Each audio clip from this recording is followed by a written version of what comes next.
चलते चलते बस बहुत जरूरी बात, एक बला भी बहुत ज्यादा चल रही है। वो फलाने साहब सैयद नहीं है,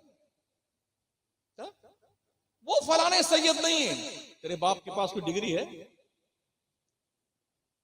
किसी के नसब का पता तुमको ज्यादा होता है या जो है उसको ज्यादा होता है? बड़ा अफसोस हुआ मुझे सुन करके ये, इस शहर में भी दो एक शहर में, और वो सैयद अमीनुल कादरी साहब सैयद नहीं है। जिब्रील आए तेरे पास बताने के लिए,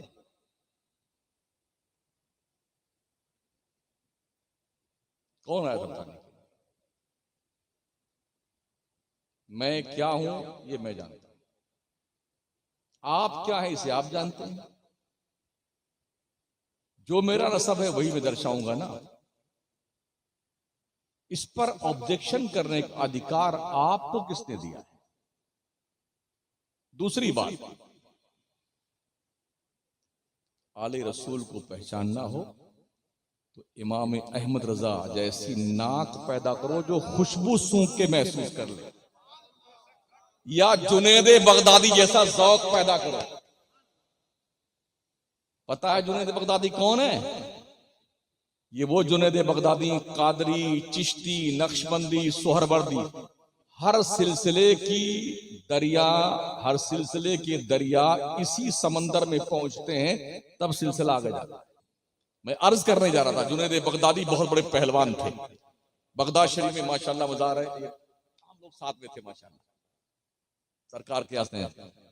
उनके पीरो मुर्शिद का आस्ताना सामने आगे है, उनके कदमों में जुनैद बगदादी का मज़ार है। तो हज़रत जुनैद बगदादी इतने बड़े पहलवान थे कि कोई उनसे कुश्ती नहीं लड़ता था, डर के मारे। बादशाह को बड़ा फख्र था जुनैद बगदादी पर। ऐलान किया कि कोई है पूरे हमारे ममलकत में जो हमारे जुनैद से पंजा आजमाई करे, कोई नहीं आता था। एक बहुत दुबला पतला गरीब मफलूकुल हाल आदमी उठा और उसने आकर के जुनैद बगदादी से हाथ मिला लिया कि हम लड़ेंगे आपसे। तारीख तय हो गई। सब महवे हैरत थे, यार कोई पहलवान आगे नहीं, ये गिरने पड़ने के लायक है, अभी गिर जाए तो मर जाए, इसने कैसे हाथ मिला लिया। तारीख का ऐलान हुआ, साहब फला तारीख सब लोग जमा हो, सारे आयान सल्तनत, वज़राए सल्तनत, पूरा डिपार्टमेंट बादशाह का इकट्ठा हुआ। अब तैयारी थी कि जुनैद बगदादी अखाड़े में उतरे, तैयार हैं, मद्दे मुकाबिल का इंतजार है।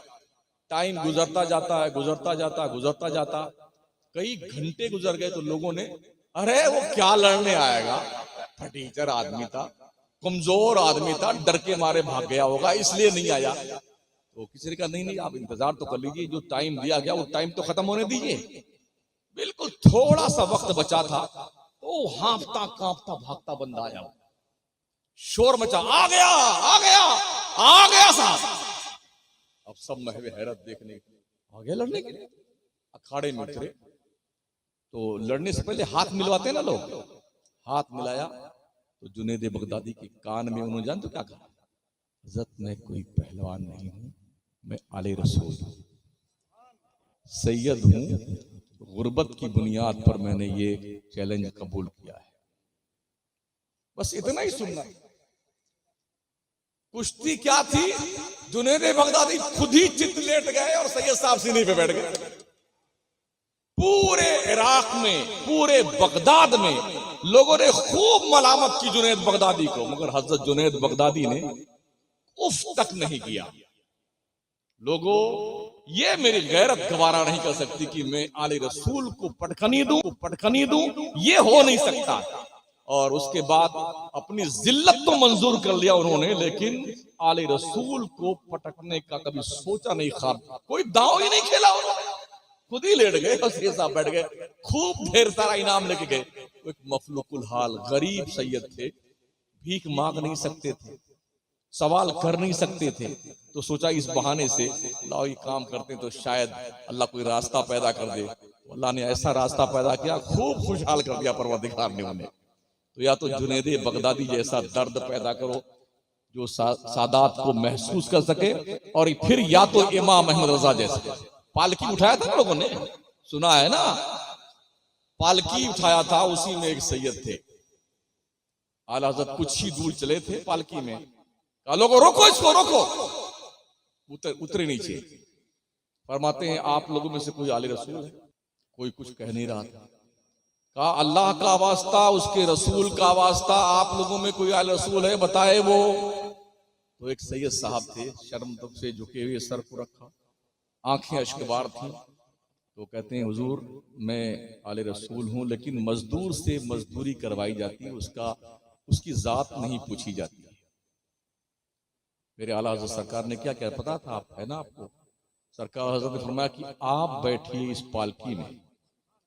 अहमद रजा से अगर हश्र के मैदान में मेरे नबी ने पूछ लिया, अहमद रजा क्या मेरे बच्चों का कंधा इसलिए था कि तुम उसके कंधे पे सवार हो, तो मैं अपने नबी को जवाब क्या दूंगा? बैठिए इस पे। बड़ी मुश्किल से वो सैयद साहब पालकी में बैठे। बरेली की नजरों ने देखा था इल्म फन का ताजदार, जिसके सामने दुनियाए सुन्नियत ही नहीं, इल्म फन की दुनिया, साइंस की दुनिया, स्कॉलर्स की दुनिया झुकी हुई थी कदमों में। वो वक्त का इमाम डोली अपने कंधे पे उठा करके कहारों और मजदूरों की लाइन में खड़ा हुआ, उतनी दूर लेके चला जितनी दूर लेकर के वो सैयद साहब आए, और इस इल्तिजा के साथ कि शहजादे मुझे माफ कर देना, मुझे पता नहीं था, और अपने नाना जान की बारगाह में शिकवा मत करना। तो या तो आप इमाम अहमद रजा जैसा मशामे जहां पैदा करें जो आले रसूल को पहचान लें, और या फिर जुनैद बगदादी जैसा दर्द पैदा करें। वरना किसी भी माई के लाल को ये जुर्रत नहीं होनी चाहिए कि कौन खान साहब हैं, कौन अंसारी साहब हैं, कौन छीपा साहब हैं और कौन सैयद साहब हैं। जो है वो हैं। किसी के बाप को ये राइट नहीं है कि किसी के नसब पे इस तरह से ऑब्जेक्शन करता फिरे। सुन रहे हो? और उन तक भी ये बात पहुंचा देना जो पगलाए हुए लोग हैं कि शमसुद्दीन ने इस तरह तकरीर करी है। समझ रहे हैं? बड़ी हैरत होती है। अफसोस ये है कि जो लोग ठेकेदार बने फिरते ना सुन्नियत के, उन मरदूदों के पास खुद का कुछ नहीं है सिवाय तेरी मेरी के। ये है वो है फला है ढका है। कभी अपने जमाले जहारा को खुद ही देख लीजिए आईने में कि आपकी शक्ल कैसी है। आज पूरी दुनिया में जहां सुन्नी बसता है ना, हजरत अल्लामा सैयद अमीनुल कादरी साहब की तकरीर सुनने के लिए मुस्तरिब और बेचैन है। हजरत अल्लामा शाकिर नूरी साहब की तकरीर सुनने के लिए लोग बेचैन रहते हैं। क्यों? इसलिए ये खुद नुमाई के लिए तकरीर नहीं करते हैं, मिल्लत की इस्लाह के लिए तकरीर करते हैं। अल्लाह ने इन्हें वो रुतबे दिए हैं ना, वो रुतबे दिए हैं। वो लोग पगलाए फिर रहे हैं कि ये कल के लोग हमसे आगे क्यों निकल गए। अरे देने वाले से पूछ रहे यार, तूने क्यों दिया? अल्लाह किसी के रुतबे बढ़ाता है तो मेरे बाप का क्या? ये रब ने बढ़ाया है। तो जो काम लोग कर रहे हैं, पीरों ने सदियों से वो काम वो नहीं किया जो तंजीमें कर रही। माशाअल्लाह बड़ी जिम्मेदारी से अर्ज कर रहा हूं, सदियों से पीरों ने वो काम नहीं किया।